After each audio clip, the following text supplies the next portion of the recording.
जो लोगों को समझाया बुझाया जा सके, क्योंकि ये एमसीडी की कार्रवाई है और जो अवैध है इस पे ही कार्रवाई हो रही है, ये बात समझाने की कोशिश की जा रही है। घटना आज सुबह शुरू हुई थी जब एमसीडी वहां पे कुछ अतिक्रमण जो दुकानें थी या कुछ चीजें जगह पे जो अवैध तरीके से इमारतें बना दी गई थी, वहां पे कार्रवाई करने के लिए पहुंची थी।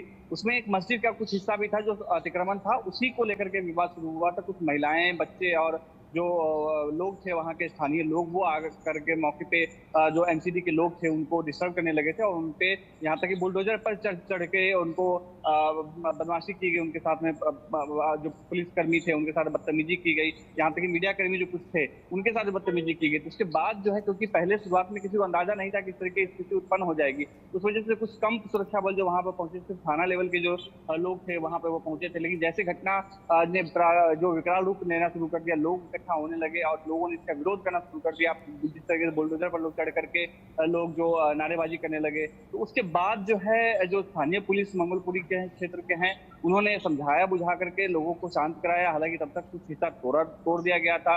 उसके बाद जो है लोगों को समझाया बुझाया गया, सबको वापस वहां पे किया गया। लेकिन अभी जो कार्रवाई है वहां पर रुकी हुई है।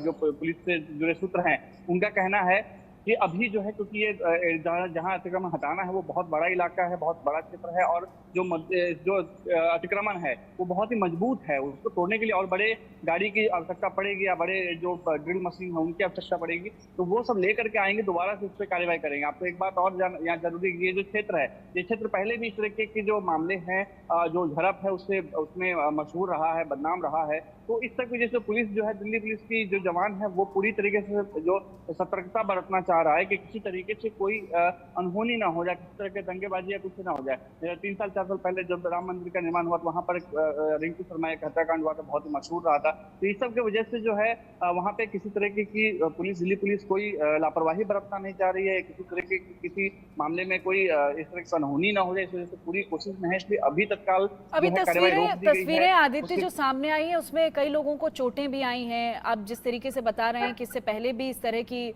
जो घटनाएं हैं उनका विरोध किया गया है, तो इलाका पहले से थोड़ा तनावपूर्ण है वहां पर। तो क्या फेलियर रहा फिर प्रशासन का? कई लोगों को चोटें आई हैं, वहां पर हालात क्यों नहीं दुरुस्त हो पाए? जी क्या पूरी सही, ये तैयारी बहुत के ही साथ वाजिब नहीं प्रश्न पहुंचा है। था प्रशासनिक अमला? जी जी जी, बिल्कुल यही हुआ था कि लोगों ने अंदाजा ही नहीं लगाया था कि इतनी बड़ी घटना हो जाएगी, इतना बड़ा बवाल हो जाएगा। जो पुलिस प्रशासन थे वहां पे जब पहुंचे तो बहुत ही कम सुरक्षा बल के साथ पहुंचे थे, क्योंकि मस्जिद का हिस्सा अभी तक ये कंफर्म नहीं हो पाया है कि पहले से उनको मस्जिद के बारे में जानकारी थी, क्योंकि जो पुलिस के जवान है उनका कहना है कि मस्जिद की जानकारी के बारे में कुछ पुष्टि नहीं थी, किस किस चीजों को अतिक्रमण करना है, एमसीडी की तरफ से सही से जानकारी नहीं दी गई थी। लेकिन अभी वहां पहुंचने के बाद जब ये देखा कि लोगों ने इस बात का विरोध करना शुरू कर दिया, तो पुलिस सुरक्षा बल तो वो भी बहुत कम थे, जितनी एमसीडी की तरफ से शायद ये मैसेज नहीं कन्वे हो पाया कि कितनी चीजें ढहानी है या क्या क्या तोड़ना है। उसके बाद जो है दिल्ली पुलिस वहां पहुंची तो वहां पे बहुत कम सुरक्षा बल थे और लोगों की भीड़ जो इकट्ठा होने लगी उसकी कोई तैयारी नहीं थी। लोगों ने पत्थरबाजी करना शुरू कर दी, इसकी कोई अंदाजा दिल्ली पुलिस नहीं लगा पाया था कि जो इस तरीके की जमावड़ा लग सकता है या जो लोग हैं वो पत्थरबाजी कर सकते हैं। तो ये जो मामला है ये पूरी तरीके से दिल्ली पुलिस ने कम आंका, पूरी घटनाक्रम था उसको कम आंकने का मामला समझ में आ रहा है कि जो स्थिति थी उसको नियंत्रण कर लिया जाएगा, उन्होंने सोचा होगा। लेकिन वहां पर जाने के बाद देखा है कि जो छोटे बच्चे हैं वो भी सड़कों पे आ गए, या जो महिलाएं हैं वो सड़कों पे आ गए, और जो मस्जिद का विरोध, तोड़ने का जो विरोध है वो किया जाने लगा। हालांकि जैसे ही घटना बड़ी होने लगी, लोग इकट्ठा होने लगे, क्योंकि आधे घंटे तक ये पूरा मामला चला जिसमें समझाया बुझाया गया लोगों को। और ये जो दिल्ली पुलिस के जवान है वो अन्य सुरक्षा बल उनको भी बुलाना शुरू कर, अतिरिक्त जो सुरक्षा बल है उनको बुलाया जाने लगा। हमने वीडियो तस्वीरों में दिखाया किस तरीके से जो भीड़ वहां पर इकट्ठा हो गई थी, और लोगों को बहुत ही समझा बुझा करके वापस तो भेज दिया गया। लेकिन ये दोनों तरफ को बताया गया कि जो सुरक्षा बल है जो उन्होंने इस बात की पुष्टि की, उन्होंने जो विरोध करने वाले लोग उनको कहा कि हम कार्रवाई अभी नहीं कर रहे हैं।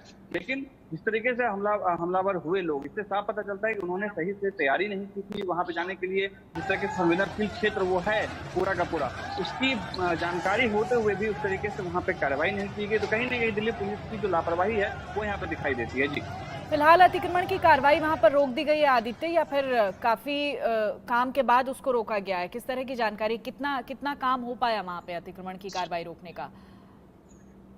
जी, शुरुआती दौर में जब वहाँ पे दिल्ली पुलिस के जवान पहुंचे थे तोड़ने के लिए एमसीडी के जो ऑफिसर्स थे, एमसीडी के जो कर्मचारी थे उनके साथ में, तो शुरुआती कुछ तो ढहा गया था, जो भी अतिरिक्त जो निर्माण बनाए गए थे या जो भी अतिक्रमण थे उनको हटाया गया था।